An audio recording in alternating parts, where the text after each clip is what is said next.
7h36 après la rentrée scolaire, place bientôt à la rentrée universitaire. Dans une semaine, les alma mater de Suisse romande auront toutes rouvert leurs portes. Des universités dont on attend plus que jamais qu'elles contribuent à la force d'innovation, à la flexibilité, à la solidité de la Suisse. Certains, à l'image par exemple du président de la Banque nationale suisse, vont plus loin encore dans leurs exigences vis-à-vis des universités. Thomas Jordan qui déclarait la semaine dernière que la formation et la recherche universitaire constituaient un privilège et que dès lors on était en droit d'attendre, en contrepartie de ceux qui en bénéficient, une prestation spéciale sous forme de propositions concrètes et pratiques, notamment en matière de politique économique. En gros, attendre un retour sur investissement.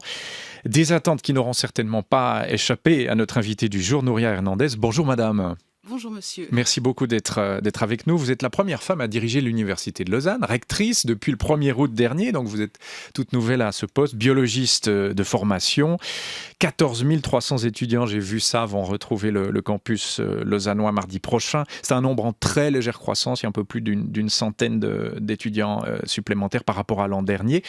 Vous allez à ce poste devoir les conduire à bon port. Vous ne serez évidemment pas toute seule à mener cette tâche, mais j'allais dire des laboratoires de la recherche sur le génome jusqu'au poste de rectrice, il y a quand même un pas. Vous êtes en train de le franchir. Comment appréhendez-vous cette fonction ? Écoutez, c'est une fonction extrêmement intéressante. Comme vous l'avez dit, j'ai commencé le 1er août. J'ai découvert l'université dans sa complexité depuis à peu près une année avec l'ancien recteur Dominique Arletta qui m'a mise au courant des différents dossiers. Et pour le moment, j'ai beaucoup de plaisir à le faire. C'est extrêmement, je dirais que c'est beaucoup de choses qui arrivent en même temps. Donc le début est un peu rude parce qu'il y a un apprentissage qui doit se faire. Mais c'est extrêmement intéressant. Et je pense que les 5 années à venir vont être des années magnifiques pour l'université. Vous avez le sourire, vous avez déjà utilisé le mot plaisir au bout d'un mois. Ça va être un leitmotiv aussi, le plaisir à occuper cette tâche. Tout le monde ne parle pas de plaisir quand on a de hautes fonctions, on n'entend pas souvent le mot plaisir. Vous dites plaisir, oui, c'est ça, j'en ai. Écoutez, hier, on a eu la cérémonie d'accueil des nouveaux professeurs. Nous avons accueilli 74 nouveaux professeurs. J'ai trouvé ça extraordinaire. J'entends ça, ça démontre une vitalité de l'Université de Lausanne absolument magnifique. Et tous ces gens étaient contents d'être là. Ils sont fiers d'être professeurs à l'université. Je pense qu'il y a peu de choses plus belles que de diriger une université. Donc oui, effectivement, il y a un plaisir, absolument. Quelle magnifique profession de foi. Il y a aussi ces pressions douces ou moins douces que j'évoquais en introduction. Vous les ressentez, si ce n'est les subissez très certainement. Comment vous avez pris, par exemple, les propos du président de la direction de la Banque nationale suisse, Thomas Jordan, qui, en gros, espère maintenant des universités, des hautes écoles, un vrai retour sur investissement. Comment vous prenez ces propos qui ne sont évidemment pas du tout anodins ? Alors, il y a 2 choses que j'aimerais dire. La première, c'est qu'il y a une tendance qui vient en grande partie des États-Unis de considérer les universités comme des entreprises, comme des business qui doivent être rentables. Je pense qu'une université n'est pas un business, ce n'est pas une entreprise. Son rôle n'est pas de produire de l'argent, de croître. Son rôle n'est pas de suivre les règles qui font vivre une entreprise. C'est quelque chose de très différent, une université. Et ça, c'est extrêmement important. Maintenant, le rôle de l'université est de 2 choses. D'une part, de fournir des gens au service de la société, c'est-à-dire la société effectivement a des attentes. Et quand je dis la société, j'inclus non seulement le monde des entreprises, mais aussi le monde des administrations publiques, par exemple. Tous ces gens ont besoin de gens extrêmement bien formés, donc ils attendent que les universités leur produisent ces personnes. Et donc ça, c'est une des missions très importantes. Mais je dirais que l'université doit aussi produire des gens qui vont contribuer à dessiner l'avenir de la société. C'est-à-dire, ils ne sont pas là juste pour continuer ce qu'on a déjà fait et pour amener... C'est le côté laboratoire, ça, voilà, qui revient dans votre esprit. Si vous voulez, la particularité d'une université, à mon avis, c'est qu'on enseigne à la limite du savoir. On peut faire ça parce qu'on fait de la recherche. C'est la caractéristique d'une université. À la limite du savoir, on forme des gens qui doivent arriver à s'accommoder de l'incertain, qui doivent arriver à s'accommoder d'un monde où on ne connaît pas les réponses parce que on est en train de les chercher, mais on ne sait pas ce qu'elles seront. Il faut avoir l'esprit ouvert.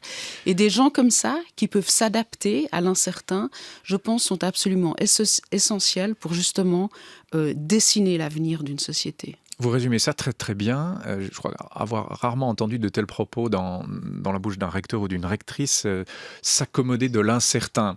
C'est au fond à ça que sert une alma mater, probablement. Mais là, on demande du certain. Quand Thomas Jordan dit « j'exige un retour sur investissement parce que les étudiants coûtent cher à la société », il ne s'accommode pas de l'incertain, il veut du certain.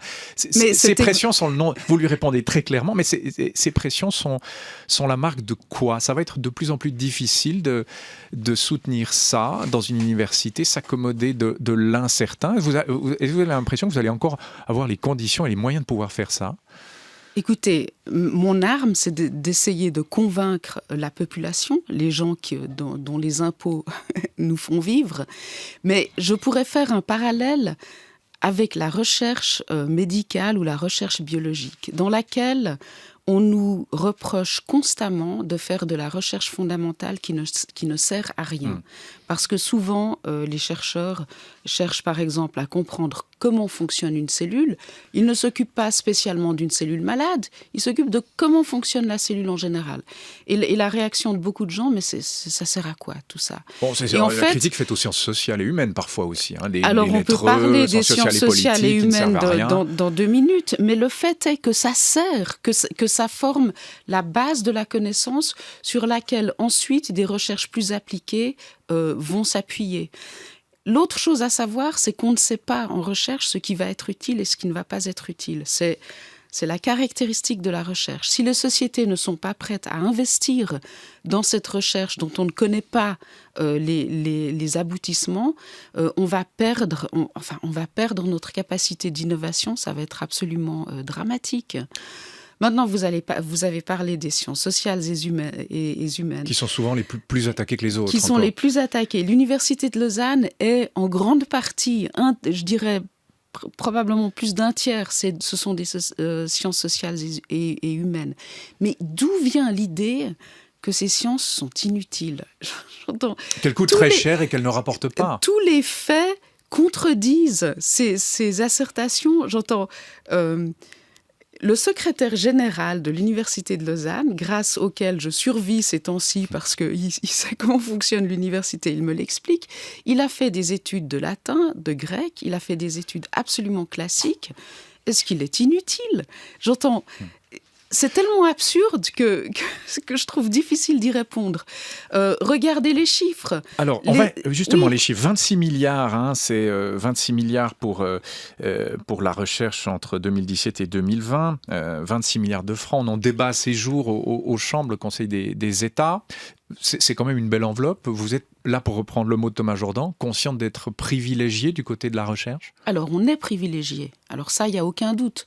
Je peux en parler personnellement. J'ai déménagé des États-Unis. Je suis venue à l'Université de Lausanne, en grande partie parce que les conditions qui m'étaient offertes à l'Université de Lausanne étaient absolument favorables. Ça me permettait de faire de la recherche et ça me permettait de faire de la recherche à long terme. C'était une des différences avec la recherche aux États-Unis, où aux États-Unis, justement, vous devez rendre des comptes à intervalles très réguliers, alors qu'en Suisse, on me donnait une certaine quantité d'argent fixe, en quelque sorte, qui permettait d'entreprendre des projets risqués. Ça vous paraît insupportable, pardonnez-moi de vous interrompre, de devoir rendre des comptes plus régulièrement, comme c'est le cas aux États-Unis? Non, si vous voulez, de devoir rendre des comptes, non. D'expliquer ce qu'on a fait, d'ailleurs on le fait déjà, on écrit un rapport au Fonds national chaque année. De devoir rendre des comptes, non. Mais de devoir justifier de résultats immédiats pour obtenir des fonds, pour continuer à être financé pour faire de la recherche, ça oui, parce que parfois la recherche prend longtemps. Et les gros résultats, les grosses découvertes, elles ne se sont pas faites en un an, elles ne se sont pas faites en un jour, ni un mois, ni un an. Des fois, elles ont pris 10 ans. Donc, il faut que nos politiques aient la vision d'investir à long terme dans les universités, dans la formation et dans la recherche qui, de mon point de vue, est vraiment un instrument à la formation. Plaidoyer pour la recherche fondamentale. Nouria Hernandez, plus d'argent pour la formation, il en est question dans la presse, la formation professionnelle. Le Conseil des États a alloué une enveloppe de 3,4 milliards à la formation professionnelle. Esther Coco, il veut que la Suisse reste à la pointe dans ce domaine. C'est dans le Tagesanzeiger. Oui, c'est 100 millions de plus pour les années 2017 à 2020 que l'enveloppe préconisée par le Conseil fédéral. Les étudiants dont le domicile est à l'étranger pourront aussi être soumis à des taxes universitaires plus élevées que les étudiants résidents. Fritz Schisser, le président des écoles polytechniques fédérales, salue cette décision.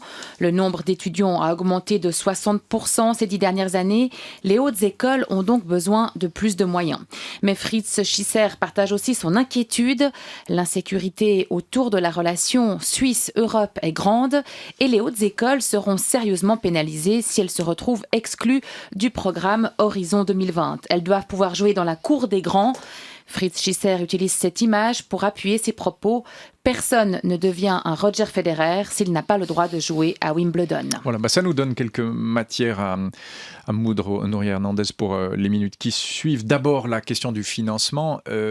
Il est souvent question, quand on parle d'université, de hausse des taxes. Est-ce que c'est quelque chose que vous envisagez, que vous avez peut-être déjà mis en place pour les années suivantes? Qu'en dites-vous? Écoutez, la hausse des taxes, c'est une décision politique. Ce n'est pas une décision de l'Université de Lausanne. Mais quand même, ce que j'aimerais dire, c'est que les taxes universitaires représentent 2,5% du budget de l'Université de Lausanne. Donc, à mon avis, les taxes, c'est quelque chose d'absolument mineur, en tout cas dans notre budget. Et je vois les étudiants au jour le jour. Il y a beaucoup d'étudiants qui doivent travailler pour pouvoir faire des études. Les études, c'est déjà un travail à bien plus que plein temps. J'entends, ce n'est pas facile de réussir des études si on les fait universitaires. Sérieusement, oui. Si on les fait sérieusement. Si en plus, il faut travailler le soir, travailler les week-ends et travailler pendant les vacances, c'est vraiment dur pour ces étudiants. Et donc, je pense que d'augmenter les taxes, ma foi, s'il faut vraiment en arriver là, on le fera. Vous n'y êtes pas favorable, on le comprend bien. Mais je n'y suis pas favorable. Je ne pense pas que ça fasse une grande différence dans notre budget. Par contre, je pense que ça peut faire une grande différence dans le budget de beaucoup d'étudiants qui ont déjà de la peine. Là, on parle des étudiants dont le domicile est à l'étranger, pourraient voir leurs taxes plus élevées que les résidents suisses. Là, c'est envisageable? Alors ça, je n'ai pas d'opinion absolument définie là-dessus. Je pense que d'attirer des étudiants étrangers, c'est absolument indispensable. Vous savez, les rankings internationaux. On y viendra dans un instant, Alors, mais j'aimerais juste allez-y. souligner que l'un des critères dans ces rankings, c'est le nombre d'universités étrangères qui sont présentes dans votre université. Donc, d'un côté, on nous demande d'avoir des bons scores, d'être haut placés dans ces rankings internationaux, et de l'autre côté, on nous dit, oui, mais pourquoi il y a tellement d'étrangers dans votre université? On ne peut pas avoir les deux. C'est un des critères, parce qu'une université qui arrive à attirer des étrangers de partout, évidemment, a une réputation et est considérée comme une bonne université. Ces rankings, justement, vous les regardez comment? Vous les regardez forcément? Vous les regardez je avec les regarde envie, parce avec mépris? on est obligé de les regarder. La façon dont je les regarde, c'est qu'il y a 18 000 universités dans le monde. De ces universités, il y en a à peu près 5 000 qui font de la recherche. De ces 5 000, il y en a à peu près 500 qui sont classés. Alors Lausanne est 138e, Bâle 141e, et puis les EPF, c'est EPFZ 8e position, les PFL 14e. Voilà. Vous voyez, je ne le savais pas. Donc... C'est ce qu'on a dit ce matin avec Owen Guessa. Ça vous montre l'importance que j'attache au celui-là, vous ne l'avez ranking. pas lu. Ouais. Non, je ne l'avais pas lu. Mais ce que j'aimerais dire, et vous venez de le confirmer, c'est que sur ces 500 universités classées, qui sont donc 500 parmi 18 000, il faut se souvenir de ça. Je pense qu'il est important d'être dans la moitié, dans les 250 premières universités. Ça, c'est effectivement quelque chose qu'il faudrait faire. Et donc là, on est tout à fait bien placé. Ensuite, selon le ranking que vous regardez, selon les critères, selon l'accent qui est mis sur un sujet ou sur un autre, vous êtes plus ou moins haut dans ces rankings. Et puis ça, je pense que c'est moins important. C'est un peu une vanité sans lendemain, ces rankings? C'est un critère. J'entends de n'avoir aucun ranking vous donne si vous avez un ranking, vous avez une idée de où vous vous situez au niveau mondial, ce qui est utile. Après, est-ce que c'est vraiment utile de grimper de 10 rangs d'une année ou l'autre, ou est-ce que c'est vraiment grave de perdre 5 rangs? Non, je pense que non. On a abordé les rankings, on a abordé la question des taxes auxquelles vous n'êtes pas favorable, en tout cas de monter les taxes. L'augmentation de l'apport de fonds privés, les shares sponsorisés, appelons ça comme ça se fait pas mal du côté de l'EPFL. Est-ce que ça, c'est une voie que vous allez travailler ou à laquelle vous ne voulez pas succomber? Non, c'est une voie à laquelle on s'intéresse. Ça devient quelque chose d'assez général parmi les universités suisses qui toutes sont en train ou ont déjà élaboré des chartes pour en quelque sorte donner un cadre justement à l'acceptation ou la non-acceptation d'ailleurs de fonds de donation qui peuvent venir d'entreprises, de fondations, etc. Et donc, si vous voulez, là-dessus, j'ai un avis très tranché. Je pense qu'il n'y a rien de mal à accepter de l'argent privé. Par contre, je pense que les conditions sous lesquelles cet argent est accepté devraient pouvoir être publiées dans n'importe quel quotidien sans que l'université ait à en avoir honte. Donc il faut une transparence totale et il faut bien sûr que beaucoup de conditions soient remplies. L'autonomie de l'université étant probablement évidemment, la plus importante. Quand vous voyez ce qui se fait du côté de votre voisine de l'EPFL, vous avez l'impression que les shares sponsorisés, que l'argent privé n'interfère pas avec la recherche. Au fond, les chercheurs sont libres, n'ont pas trop de comptes à rendre. Quand vous voyez ça, ou est-ce que parfois vous dites la ligne est franchie? Alors, ils ont eu un ou deux cas où lorsque les contrats ont été rendus publics, ça leur a posé des problèmes.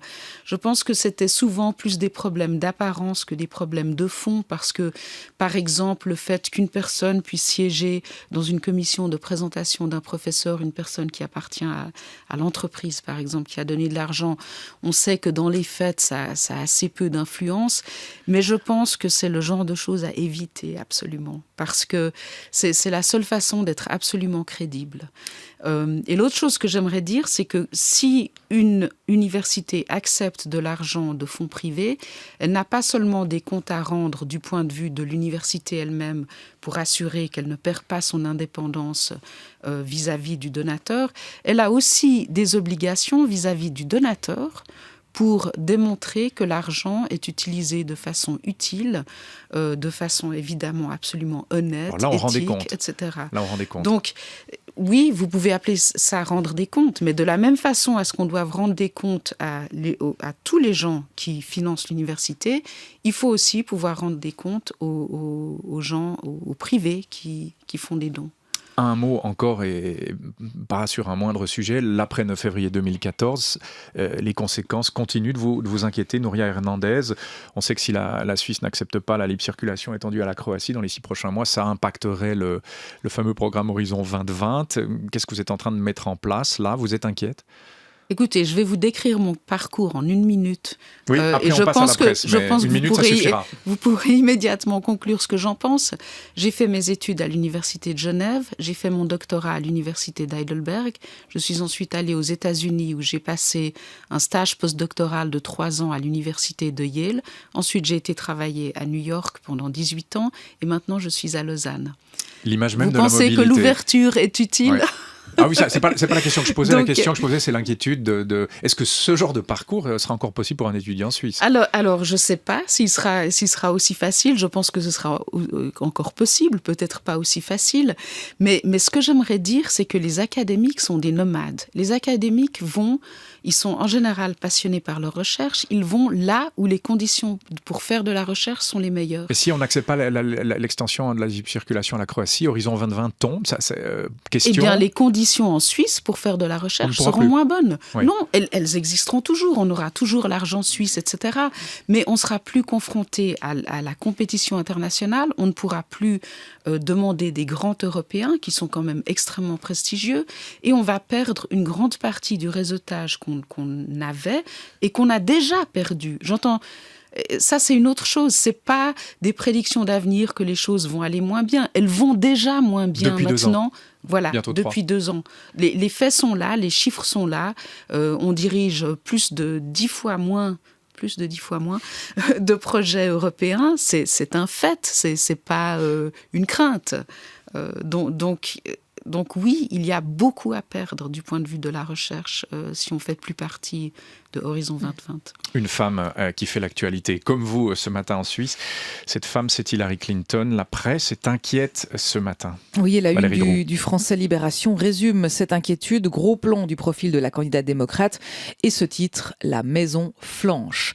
Dans le temps, Hillary Clinton dans une mauvaise passe. Sa gaffe, d'abord vendredi, quand elle a traité une partie des électeurs de Donald Trump de pitoyable. Et puis, dimanche, son malaise aux cérémonies de commémoration du 11 septembre qui a débouché sur l'annonce de cette pneumonie. Alors, il est encore trop tôt pour parler d'un tournant de la campagne, dit le quotidien, mais dans La Liberté, les journaux neuchâtelois, le Nouvelliste et le quotidien jurassien, on parle quand même de faiblesse au pire moment, très embarrassant pour elle, explique l'historien français André Caspi. Ce problème de santé confirme qu'elle dissimule des choses et ne lui apportera pas de sympathie supplémentaire. Bon, voilà, j'essaie de faire le parallèle. Ce serait la première femme présidente. Vous êtes la première femme rectrice de l'Université de Lausanne. On sait que dans votre équipe du rectorat, vous avez une femme, vous en auriez voulu plus. Comment vous l'expliquez ? Qu'est-ce qui fait que les femmes n'y vont pas plus ou ne peuvent pas y aller plus ? Écoutez, il y a un livre qui a été écrit par la COO de Facebook qui s'appelle Lean In, donc penchez-vous en avant. Le message de ce livre, c'est que quand il y a une table de conférence avec des gens qui viennent, les femmes s'assoient sur les chaises qui sont le long du mur et tous les hommes s'assoient à la table. Et pourtant, les femmes ont le même rang et la même importance dans cette réunion particulière que les hommes. Et donc, le message qu'elle donne, c'est que, bien sûr, il y a des problèmes de discrimination, etc., pour l'avancement des femmes, mais il y a aussi le problème que les femmes elles-mêmes, en quelque sorte, s'auto-limitent. Ce fameux plafond de verre. Alors, le plafond de verre existe parce qu'il est difficile pour les femmes d'être promues, mais ce sur quoi elle met l'accent dans ce livre, c'est justement l'auto-limitation des femmes. Par exemple, une autre chose qu'elle décrit, c'est que les femmes qui ont l'intention d'avoir des enfants, 2 ans avant d'avoir des enfants, se disent déjà « Ah oui, non, mais il ne faut pas que je progresse dans mon travail parce qu'ensuite j'aurai trop de travail et je n'arriverai pas à élever mes enfants et à mener mon travail de front si je monte trop haut dans la hiérarchie. » Vous allez promouvoir les femmes, ce discours-là auprès des femmes dans votre institution ? Absolument, oui. Absolument. C'était aussi un de vos... Vous avez un large sourire, c'était aussi une de vos missions. Oui, c'est-à-dire, on termine là-dessus. L'Université de Lausanne a déjà un bureau pour l'égalité, c'est un effort qu'on fait depuis longtemps, mais j'aimerais vraiment réussir. En fait, le but le plus important, je pense, c'est d'essayer d'augmenter le pourcentage de femmes professeurs à l'Université de Lausanne. Le message est lancé, elle nous écoute peut-être. Merci beaucoup Nouria Hernandez, on vous souhaite bon vent sur cette route-là. Merci beaucoup. Vous êtes rectrice depuis le 1er août dernier, bonne journée. Merci.